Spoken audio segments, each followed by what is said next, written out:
Hello, everybody. It is Wednesday, January 14th, and welcome back to the Nick Watkins Show.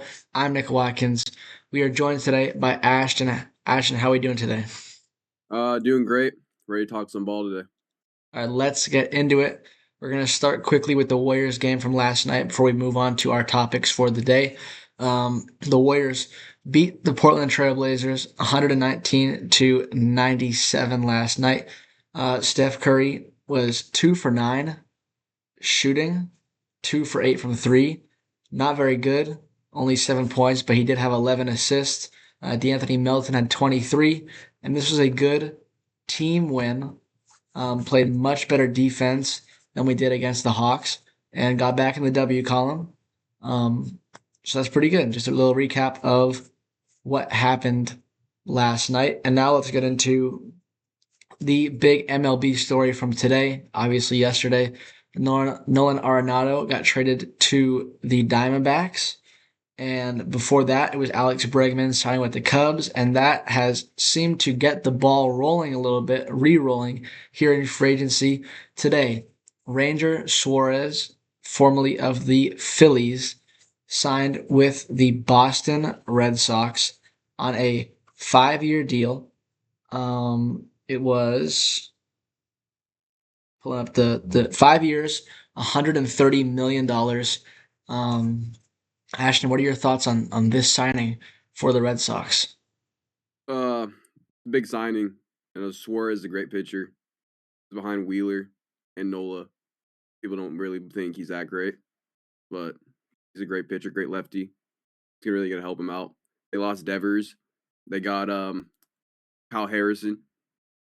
They got future lefties, and they were. I can't remember. Did they make the playoffs or did they So they almost make? made the playoffs. They lost to the Yankees in the wild card in the full 3 games. Um, and after missing out, losing on Bregman, this seems to be their pivot. With a pitcher, they obviously will have to address third. Who's going to be playing there? Is it going to be Christian Campbell moving over? They have other guys as well. Um, and they still, because Devers obviously is gone. He's with us now. We're very thankful for that. Now Bregman gone, but this is their pivot. And I tell you what, man, the Red Sox rotation, if looking at it right now, it looks pretty scary. They have a lot of good arms. They have Garrett Crochet, who is a legit bona fide ace, who was fantastic last year. And if it wasn't for the existence of Tarek Skubal, would have easily won the Cy Young. And then behind him, the two new additions. You remember back in December, Sonny Gray got traded Right. to the Red Sox. And then I think Suarez is probably going to be the two, and Gray will be the three. And then, of course, Red Sox also traded for Johan Oviedo from the Pirates. He'll be that 5 starter. And then Brian Bayo, he's going to be the 4 starter. So, and then, like you said, they have Kyle Harrison waiting in the wings. They got Early, a whole bunch of other guys, young pitching prospects. That Red Sox rotation, it's deep and it's scary, especially those first 3 guys. They could really be Um, a team to look out for. They got good hitters. They got Roman Anthony. They got Campbell. They got Duran, Rafaela. I Scary mean, they players. they made the playoffs Made the without playoffs. Rafi Devers, and they got basically nothing back in return. They flipped the main prospect from us to the Dodgers for Dustin May. That did not work out. So essentially, all they got back was Harrison, and they still ended up making the playoffs. So I think Boston that could be a team to watch out for, like you said, even though they missed on Bregman and some other guys. So while we're on the topic of baseball and free agency and trades and all that stuff, let's talk Giants. It's been a while since we've talked about the San Francisco Giants on this channel, and there have been some rumors circling yesterday over the past couple of days, um, posted by Jeff Passan. And if you know who that is, he's ESPN's MLB insider, and he is like the top dog. He's like the Shams of baseball. If it comes from him, it's legit. And he posted a um, interesting tweet. Trying to pull it up here. I had it. Here we go. This is from Jeff Passan. The San Francisco Giants are aggressively pursuing a second baseman and have been engaged with Chicago on Nico Horner and St. Louis on Brendan Donovan. Sources tell ESPN an infield of Matt Chapman, Willie Adames, Donovan or Horner, and Rafael Devers would be among MLB's best. That was from yesterday. This is exciting.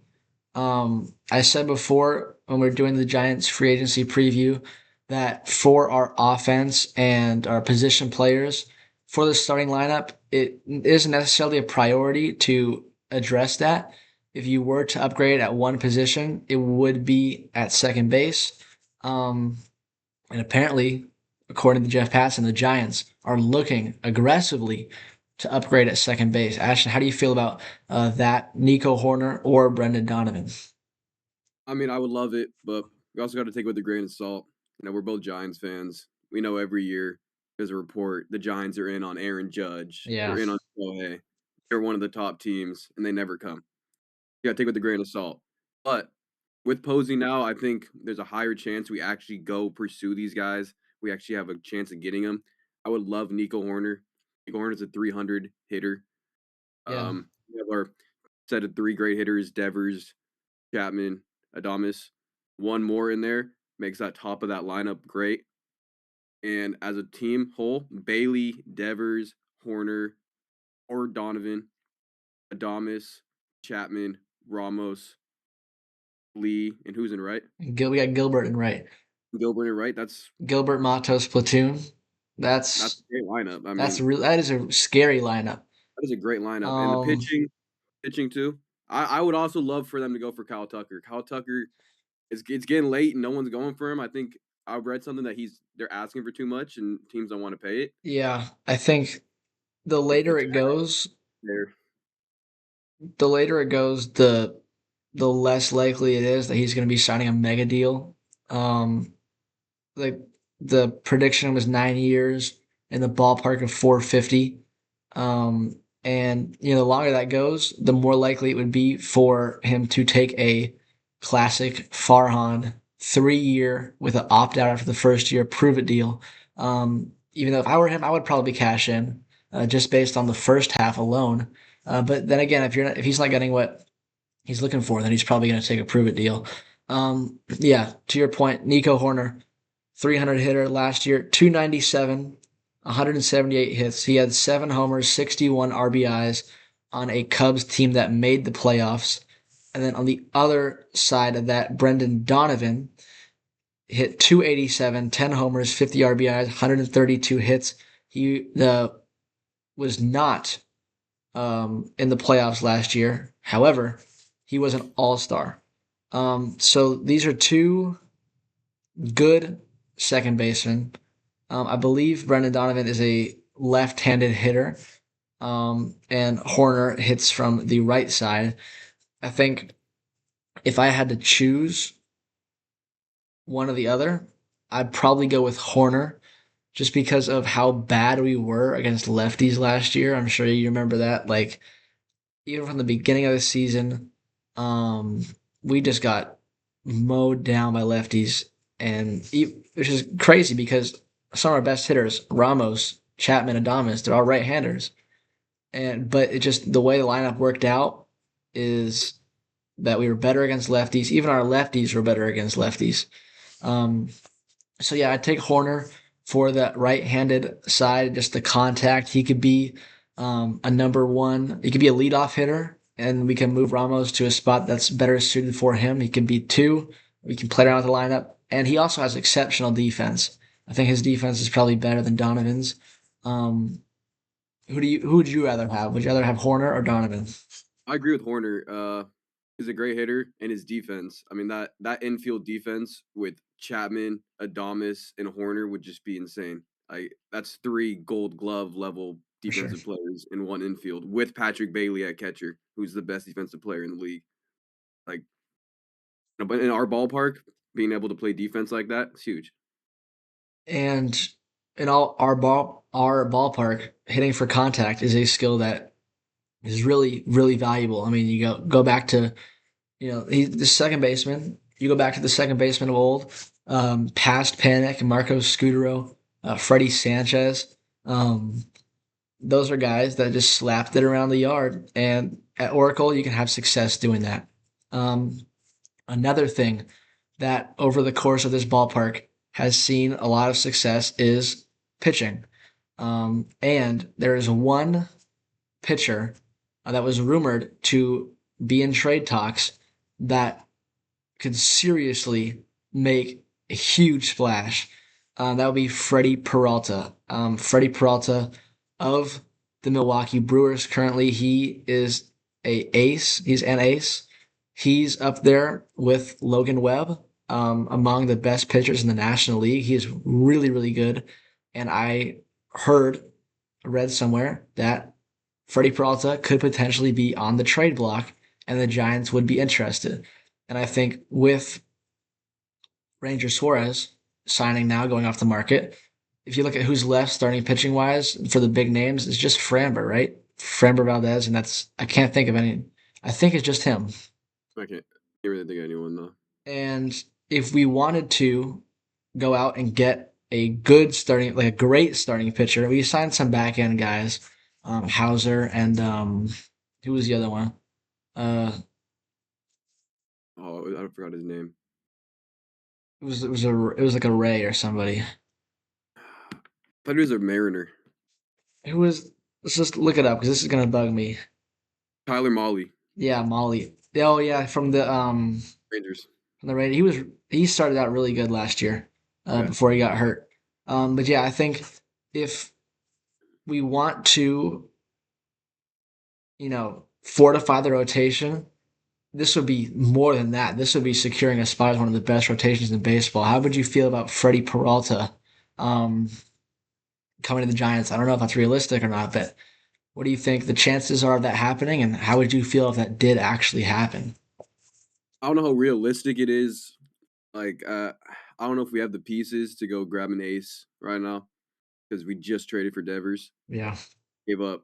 We gave up Harrison, who was one of our best prospects, but it'd be great, obviously. Because right now our rotation, we got did Verlander stay or you leave?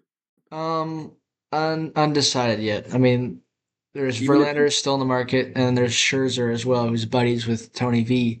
Um, it's gonna be interesting to see, though. Verlander stays, he's getting older. It's like Hmm. 42. Um, we got Robbie Ray. Robbie Ray's great. We got Weisenhunt came up end of the season last year. He looked decent. We got Birdsong. I still believe in Birdsong. I And do too. Birdsong will be a great starter. I do He's too. just got to work some things out. So I'm happy they let him down in the minors. But right now our rotation's middle of the pack, I'd say. We have our ace, Logan Webb was one of the best. If you put in a Freddie Peralta, you have 2 top 5 NL pitchers. And then Robbie Ray. In a playoff series, that's the 3 you gotta face. That's done. That's over. That's wraps. And if you If get Nico Horner in the lineup, that's a scary team to play in the playoffs. That's if you not if you go into a playoff series and the worst pitcher that you're putting out there is Robbie Ray, that is insane. insane. That's This an is insane Cy rotation. Young winner, Robbie Ray, All Insane. Star. That'd be Almost insane. unbeatable. Almost unbeatable. The th- Elite the pitcher. the thing about this Peralta speculation that differs from Horner and Donovan is not only is it like less likely, but we aren't the only team um, that would be interested in the services of Freddie Peralta. I mean, if he's available, the top dog is going to go after him, especially on the trade market where you don't have to necessarily spend as much money. You could just, and if you look at some of the teams that have deep farm systems, they could be going after it. I mean, you look at it's every time a big name is up for either free agency or on the trade block, it's the same teams over and over: Dodgers, Padres, Yankees. I don't think the Blue Jays would be in the market for a starting pitcher since they just signed Cease. I think the Red Sox would also be out of it. Atlanta would be in, and then of course us as well. And there are so many other teams that you could make a case for being good candidates. The Yankees, the Mets, all those teams. So is it realistic? No. Would it be insanely awesome if it happened? Absolutely, it would be. I think it's not as unrealistic as people think. You know, Posey won 3 championships, and the way we won those championships was pitching. Mhm. He knows how you win, especially in Oracle, is pitching. So I wouldn't be surprised if he went all out and was like, "We need a pitcher." But Yeah. it's not as crazy as it seems. No, you're right. You're right. Because, I mean, we've seen Buster make a huge trade before. And that's where I think you mentioned at first you got to take the news with a grain of salt because the Giants seem to always come up short.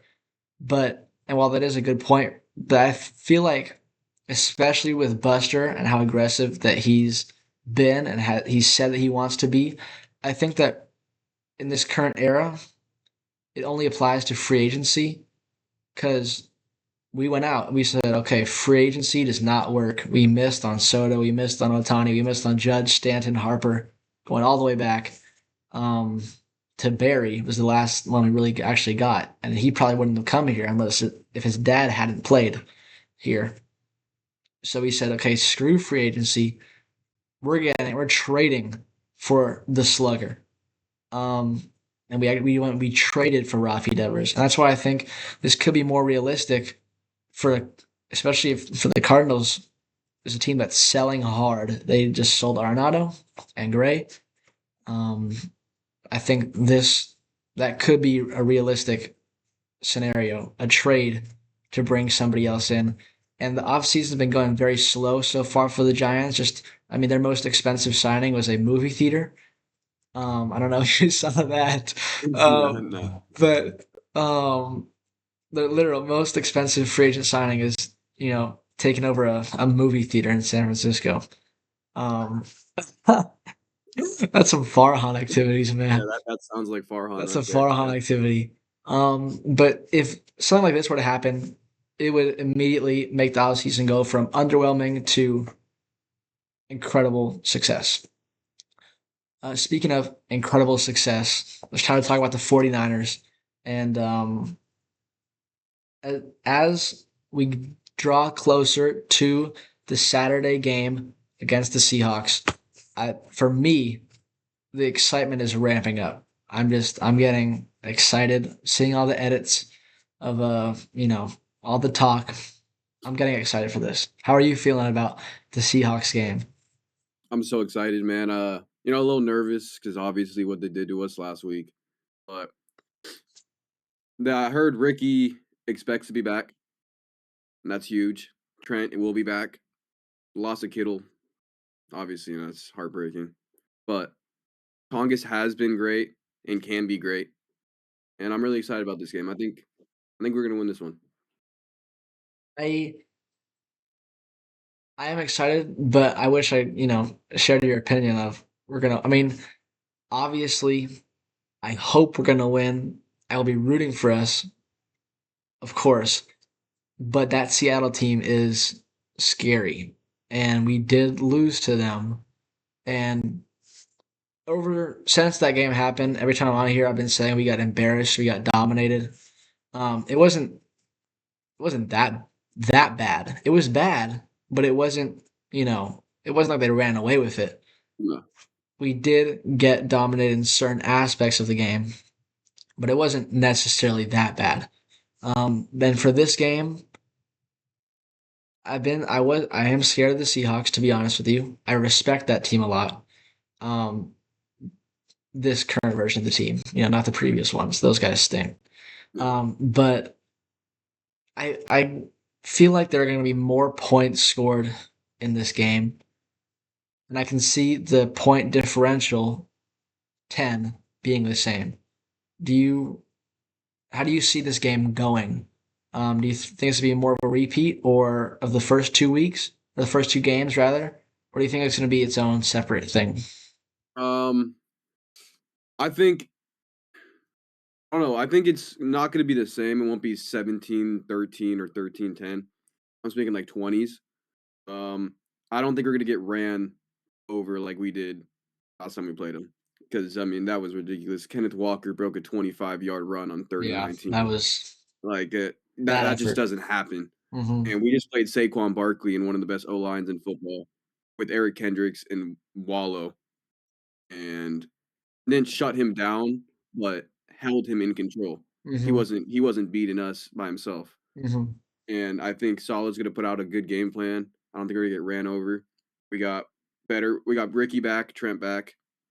Offense gonna be moving more freely. We can run the ball more because that was our main problem. We couldn't run the ball. Mm-hmm. We can't run the ball. Shanahan's whole game plan's messed up. He has to change it up. And for some reason, he changed up really well on Sunday against the Eagles, and against the Seahawks, he just didn't. He just kept trying to run the ball, kept trying to do the same thing, and didn't work. But I think Shanahan's going to be able to adjust, and I think that the game's going to be close, and I think we're going to win this one 23-20.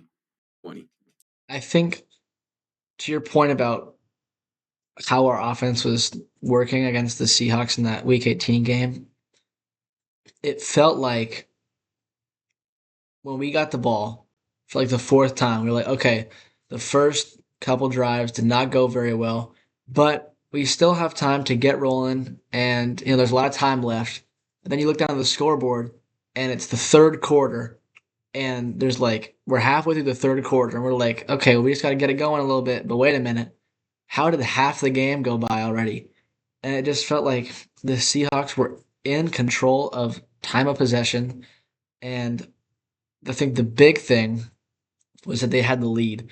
And I talked about this for the Eagles game, if you remember that, where I said we gotta strike first, we gotta score first. Doesn't have to be a touchdown. It would be nice for it to be a touchdown, but we just gotta get some points on the board.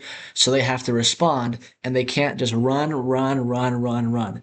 And that's what happened, right? When the Eagles got down in the second half, Saquon disappeared, and part of that is because of Kevin Patullo and all the ridiculousness of the coaching staff of the Eagles.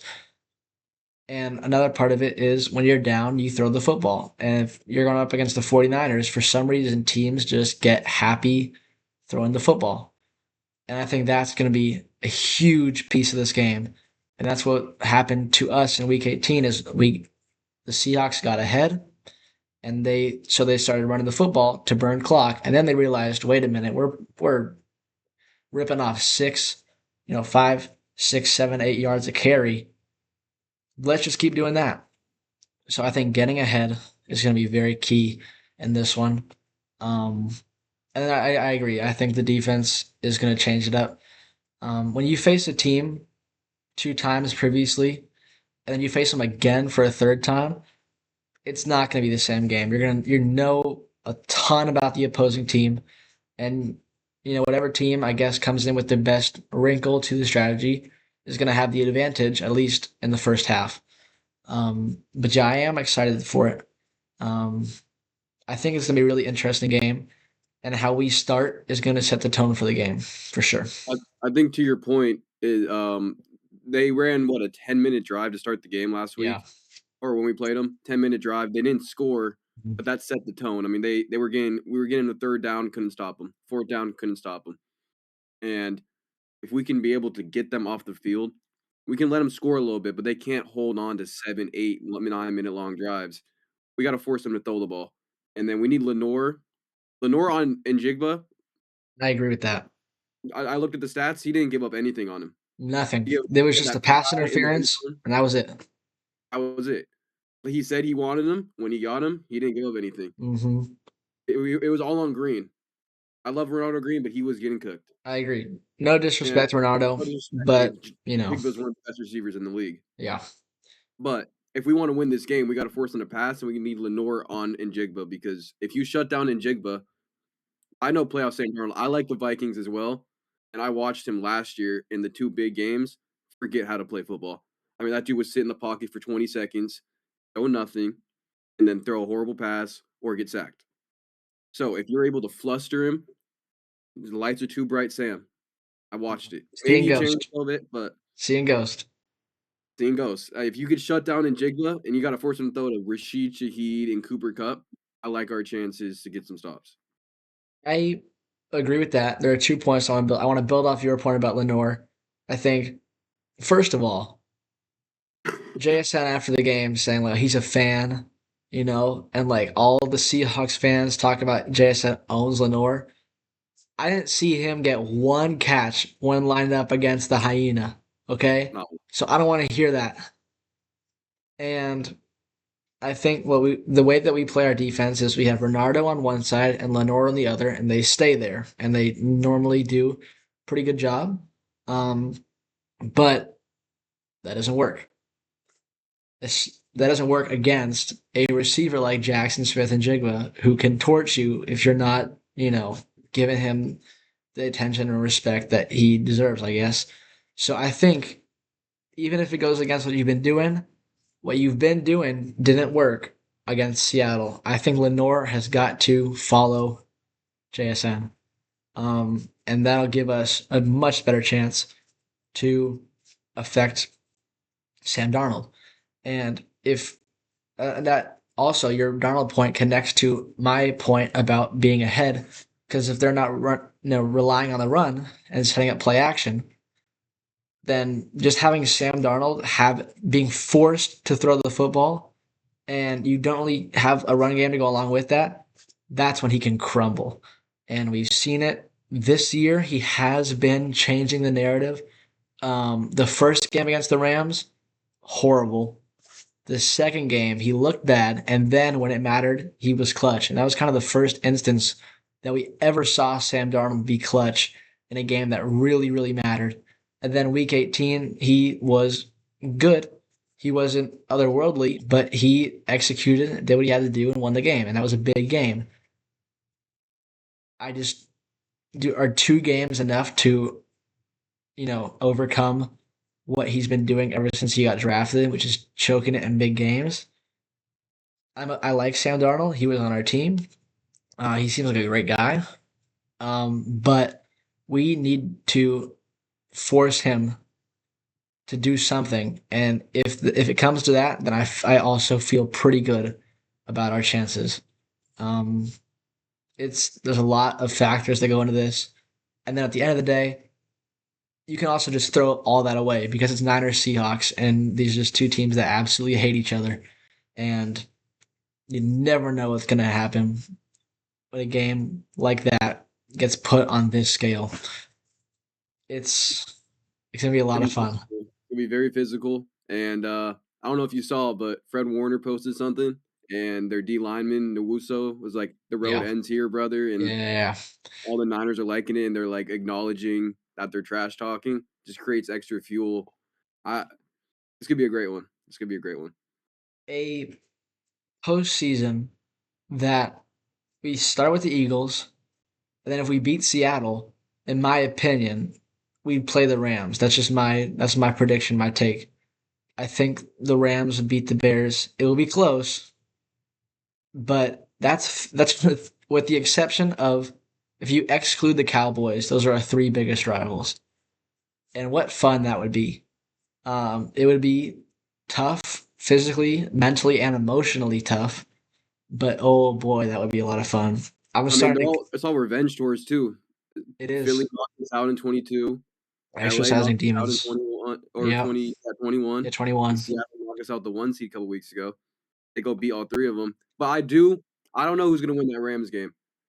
I Caleb Williams they keep doing it. They keep coming back. They keep winning games. I can't count them out no more. I thought that I game was over last Yeah, week. I'm like, oh yeah, this game's over. that was And they a great won. performance. I Love think Caleb, so can't count him out.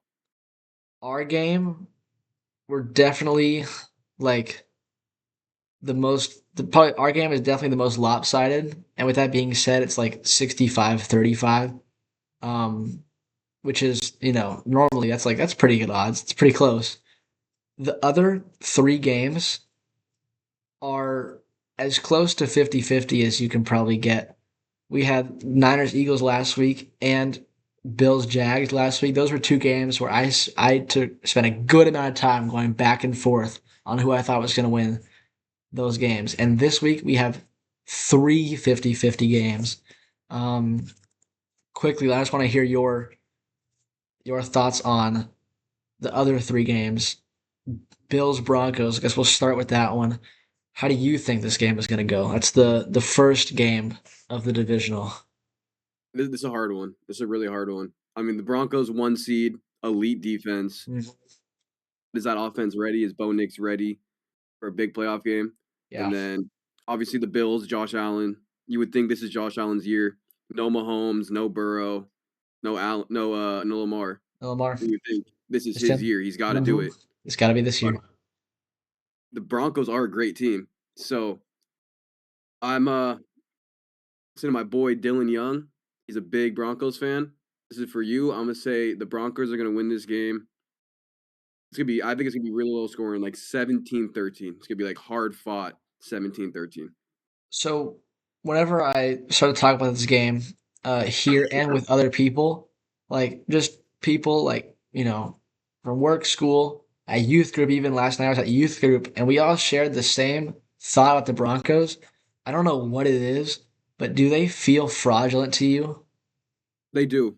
I mean, It's that I weird feeling that like I don't yeah. think that it's like I just don't know if they are good enough, which is crazy because they're 14-3. But the stat that just keeps circling in my head is 11-1 in one score games. I mean, It's something weird about the they Broncos. keep winning games in crazy fashion. It's like the Chiefs last year Hmm. kept winning games in crazy fashion, didn't end up winning at all. So I don't know. I And think I think that actually I'm gonna change it. you're gonna change your pick. I think Buffalo's gonna beat them. Now you're saying that. The more I think about it, I think Denver's a little fraudulent. They're a great team. I could totally see them winning. This is a straight 50-50. Yeah. Like, you just gotta flip a coin who you think's gonna win this game. But I trust Josh Allen over Bo Nix in the playoffs. So this this goes to the point that I just said. Like these games, like you can change your mind like that. If you hear one good point made, it's like "Oh, that's a good point. I think I'm gonna change my mind because all it takes is one good statement with a little bit of evidence that can change your mind entirely on who's gonna win a football game. And I think to your point, the Broncos, their style of winning, and we saw with the Chiefs last year in the at least in the regular season that style of winning doesn't work against Josh Allen. Because if you try and, you know, outgun him down the stretch, you can't go blow for blow with Josh Allen. He's probably the best quarterback in the league at doing that. Maybe period. Best quarterback in the league. This is a very interesting game, and it's just one of four very interesting games. The other two are on Sunday. The first one at 12. This is on ABC. Is ABC, ESPN, whatever you watch it on. That's what it says on Real. That's what I go off. Texans at Patriots. This one is also really close, and I want to hear what you got to say about this one. I think this is the hardest one to pick out of all the I games agree. because I agree. it's like the Houston defense, and we just watched them. They just killed Aaron Rodgers, Right? and Aaron Rodgers couldn't get nothing going. That's one of the best quarterbacks ever in his last ever game. He couldn't get nothing going. Absolutely nothing. But but you gotta think maybe they were just playing a bad Pittsburgh offense. That is not a great offense. It is not a great offense, but if you I've look at watched how them all. they've You played watch them all year, and you're like, yeah, all this team. year, in my opinion, this is the best defense in the National Football League. This is one of the best defenses of all time. I think the way they've been playing, they're just like they shut teams down. There They of shut all teams. time is a little. I mean, it's They shut definitely they shut valid. the Niners down. I watched the Niners have the ball for 10 minutes and score like 10 points Yeah, against that them. was bad. That was bad. Like That that's a, was they got they got two all-pro edge DNs. rushers. Yeah. They have one of the best, probably the best corner in the league with Stingley. Mm. They got Alshire in the I think middle. Sertan might be better, but he's definitely top five. Surtain and Surtain. He won Defensive Player of the Year, but Stingley's up there. Stingley's for sure. And their secondary and the linebacking core. And you got to Yeah, remember, Alshire, my their guy, defensive play caller, D'Amico Ryans. is great. We absolutely love the D'Amico Ryans on the Nick Watkins Show. That guy is just the Love that guy. best. Something about those ball defensive coordinators from San Francisco, man. They're really good at what they do. Besides Steve Wilkes. Of all time, if they win this Super Bowl, you can make an argument they're top 10 all time. Right now, they're definitely up there. That's a good defense. And then the offense is it's shown flashes. I mean, obviously you have CJ Stroud, no Nico Collins, right? He's going to be out for I don't know if he's he's confirmed out, questionable. but So it says he's I'm not questionable with carted a off. I don't concussion. think he's gonna. So interesting, it That's was a what, concussion.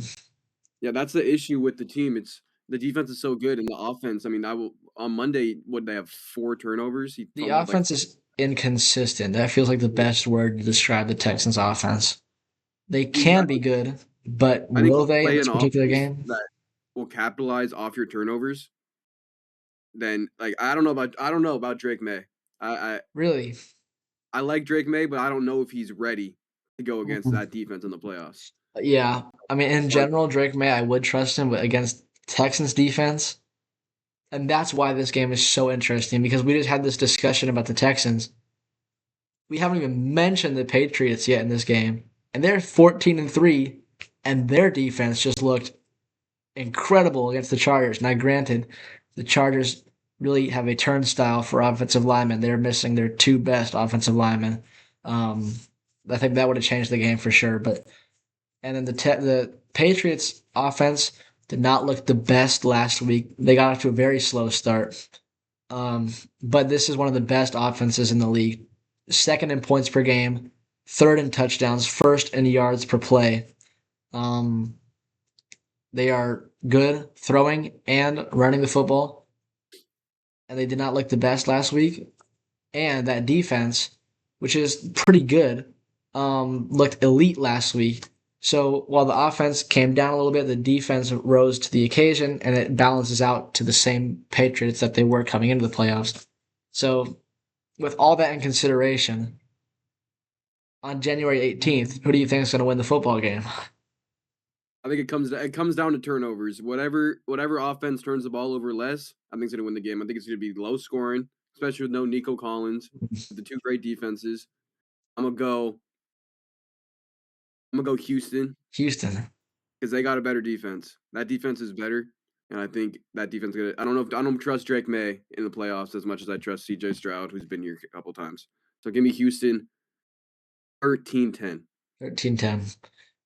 I what I wanted to say just popped into my head is the winner of this game is going to win the Super Bowl. But that's not even fair to say because you want to say that, but then you remember, oh, you got the Bills and the Broncos on the other side, and even if they get through that, they got either the Bears, Rams, Niners, or Seahawks waiting for them. I have the Patriots winning this one, and I have them winning the Super Bowl. That's been my pick since the beginning.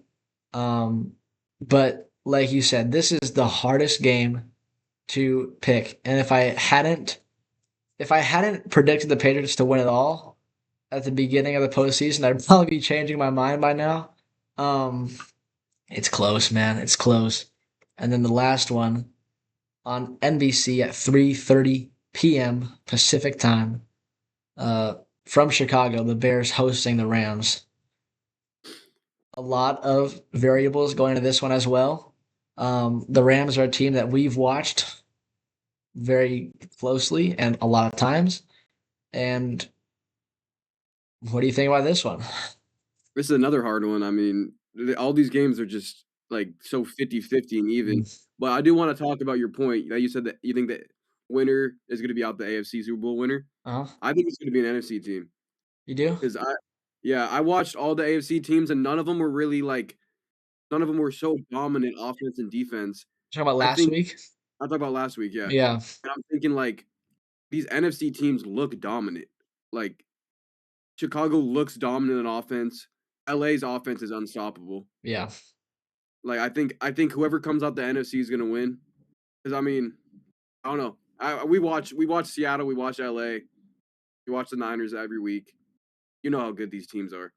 The I don't. NFC is a war zone, and It's insane, and I think the it's winner out of there just sets themselves up with so much competition that they've already played that they're ready for the best team in they the battle AFC. tested. But going Yeah, back to the game, I don't know. It's a hard one. The Rams offense, like I just said, is amazing, unstoppable. and they've been unstoppable, but as of late, they have been a little bit A little, stoppable. little bit. Not, I mean, they're still putting up 30 plus, but whether it's a untimely interception by Stafford, which has been very rare this season, or just a little bit something goes wrong, they have looked a little bit sluggish as of late. But if you go back to the before the Seattle game, they were killing everybody. And if that's the Rams team that shows up, I agree with that.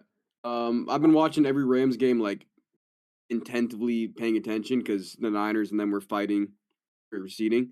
And the last couple weeks, the Arizona game, the Carolina game, The Atlanta loss, that was a big the one. Atlanta game, Stafford. I mean, he's gonna win MVP.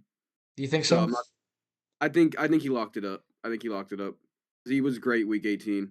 So I think he I locked it haven't up. even considered that, to be completely honest with you. That's probably a whole episode by itself. But I um, mean, I hope he doesn't get. I hate the yeah, Rams. I I agree. I hope he mean, doesn't. I hope it's Drake great May. But person, great guy. It's just like I just Otani and cannot Russell Wilson respect and Jalen any Hurts and literally LA. everybody. Great I can't guy. respect Hate him any as a LA player. team ever, ever. But I think he's gonna win it. But what I'm trying to say is the last couple weeks, he's looked off. He forces throws. I Yeah, don't know if you watched the Arizona game. I yeah. was watching every minute of that I was because if the watching it. Rams lost, we got the 5 seed, and he 6. had like 3 he had like 3 picks dropped. Yeah, And it's that's a like great against point. Arizona, and then he had a couple dropped on Saturday. He threw one. He almost lost to the Panthers. Yeah, He lost to the Panthers once, almost lost twice. yeah. He threw 3 picks, 3 picks against Atlanta? If it wasn't for Puka Nakua, he easily could have thrown a couple more. That dude's a baller. Puka saved a couple. I mean, he's got Puka and Devontae Adams, and that offense is just stuttering a little bit. Yeah, just a little bit, but just a little bit can be enough in a game like this. Especially against Caleb Williams, who Yeah, we've seen just second half turns on and he turns into Aaron Rodgers out there. That throw he made running left on 4th down, and he got hit and he's on his back foot. He just lofts it up, and it fits between everyone right to Odunze. Like that's one of the greatest throws I've ever seen. I love Caleb Williams. I watched Caleb Williams at Stanford when he was on use USC, USC. Yeah, and to this day, that is the greatest quarterback performance I've ever seen live. He runs around, does whatever he feels like. Will throw people. He threw a guy off of him. He stiff armed a guy, and then threw a 40-yard bomb for a touchdown. Like, I get it's against Stanford, yeah. but a guy like that Still, I mean, he's improved now. He actually has a coach that can develop, has a and great coach. He has great weapons. His defense is, eh, they're all right. I mean, when They he, make plays when they need them. They lead the league in turnovers, yeah, but I think if Matt Stafford keeps struggling like this, all it takes is 1 or 2 mistakes. The Packers barely made mistakes besides their missed field goals. Love didn't throw a pick and fumble. I mean, they left And like, like 7 points on the board, right? Just for missed yeah, kicks. yeah, he missed 2 field goals and an extra point. Yeah, That's 7 points. they lost by All it, 5. all it takes is 1 pick, Lost 1 by 4. fumble, 1 bad mistake, and they'll get you. Yeah, So I think Chicago's gonna win this game 30-27. Close one again. Like all these games are gonna be real close. This is a great I week. I completely agree with that. Stafford, kind of like in previous years, the trend was if Brock Purdy threw an interception, we lost the game, and if he didn't, then we dominated. And it kind of feels like that with Matt Stafford, especially as of late. And to your point, a defense that's really good at forcing turnovers. That will definitely be the key to the game. If Stafford gets sloppy, even if it's just for 1 or 2 plays, that could be the difference, especially in a playoff game. Um, all this talk has got me wishing that it was Saturday already.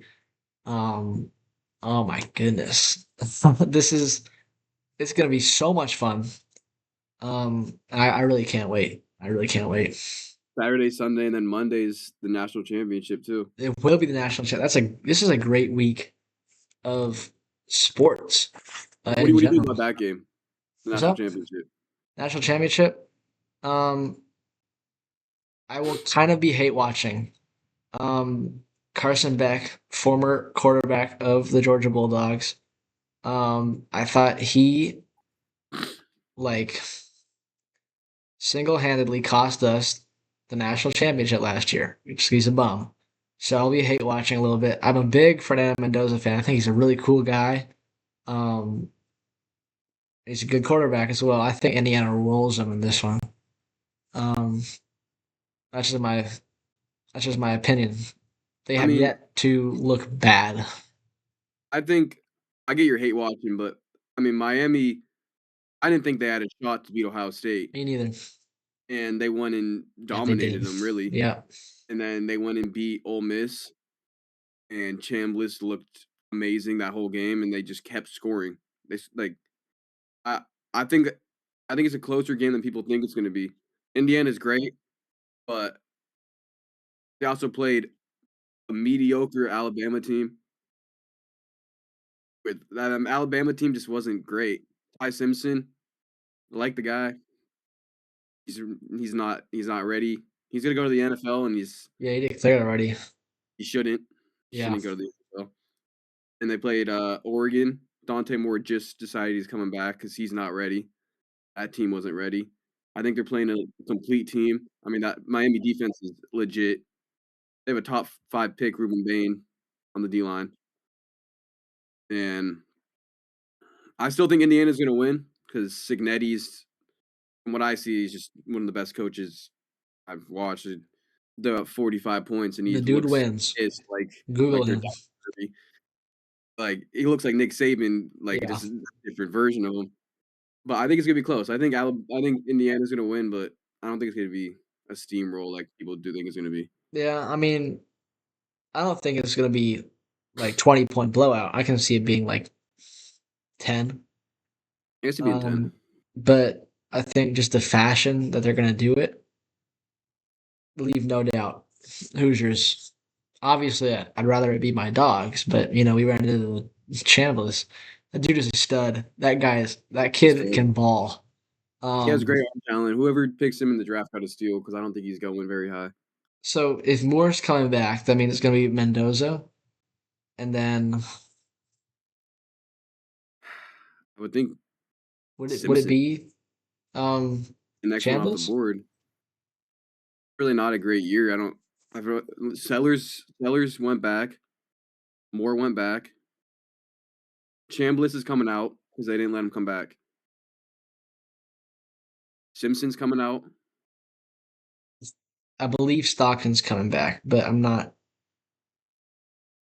If he is, That's really not a great year. but also Gunnar Stockton. Like as much as I love the guy, I So don't think not yet, not not yet, yet. No, not yet. I didn't watch the Ole Miss game, Oof. but I was watching Stranger Things.